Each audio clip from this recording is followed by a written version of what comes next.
नमस्कार, मैं हूँ युक्तम रिगवानी आपके साथ और आप देख रहे हैं उत्कर्ष पत्रिका। मरीज का अंतिम संस्कार भी हो गया और अस्पताल उसका ऑक्सीजन लेवल बताता रहा। वह अचानक बीमार हो गई तो उसे घर वालों ने अस्पताल में भर्ती कराया।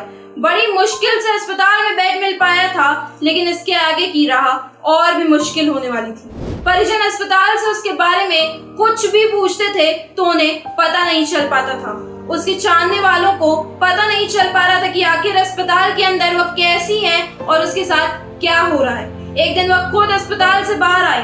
परिजन बिलख पड़े क्योंकि अस्पताल से बाहर सिर्फ उसका शरीर आया था। वह खुद इस दुनिया से जा चुकी थी। परिजन अभी भी यकीन नहीं कर पा रहे थे और किसी करिश्मे की आस में ईश्वर से प्रार्थना कर रहे थे। तभी कुछ हुआ, लेकिन वह ईश्वर का करिश्मा नहीं था, बल्कि कुछ लालची और मक्कार डॉक्टरों की करामत थी।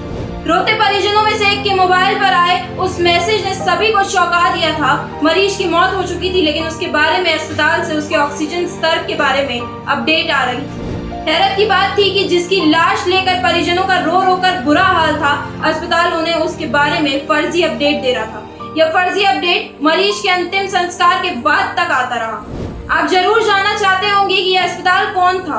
आपको जानना भी चाहिए। यदि आपको धरती के भगवानों के बारे में जानना चाहिए तो आपको धरती के हैवानों को भी पहचान लेना चाहिए। दरअसल ये अस्पताल था कानपुर का हैलेट अस्पताल, जो 16 मई को कोरोना मरीज महिला की मौत के 2 दिनों बाद 18 मई तक फर्जी तरीके से उसका ऑक्सीजन लेवल और पल्स रेट बताता रहा था।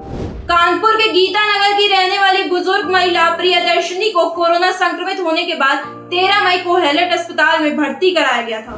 परिजन बेहाल रहे कि उन्हें प्रियदर्शनी के बारे में कुछ पता चल सके, लेकिन अस्पताल द्वारा कोई जानकारी नहीं दी जा रही थी। बाद में मरीज के बारे में प्रियदर्शनी की बहू के मोबाइल पर मैसेज के जरिए फर्जी जानकारी दी जाने लगी। परिजन इस मरीज की वास्तविक स्थिति जानकर तसल्ली कर रहे थे कि जल्द ही प्रियदर्शनी ठीक हो जाएंगी, लेकिन खेल तो कुछ और ही था।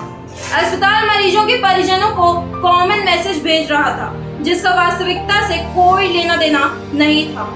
अस्पताल में मरीजों के साथ चाहे जो कुछ गुजर रही हो, चाहे उनके साथ जैसा व्यवहार किया जा रहा हो, लेकिन उनके तीमारदारों को बताया जा रहा है कि उनका बेहतर इलाज हो रहा है। प्रियदर्शनी की बहू प्राची शुक्ला का आरोप है कि अस्पताल प्रशासन की लापरवाही ने उनकी जान ले ली। 16 मई को प्रियदर्शनी की मौत हो गई और प्राची के मोबाइल पर पहले की तरह ही अस्पताल से मैसेज आता रहा, जिसमें प्रियदर्शनी का ऑक्सीजन लेवल और पल्स रेट बताया जा रहा था।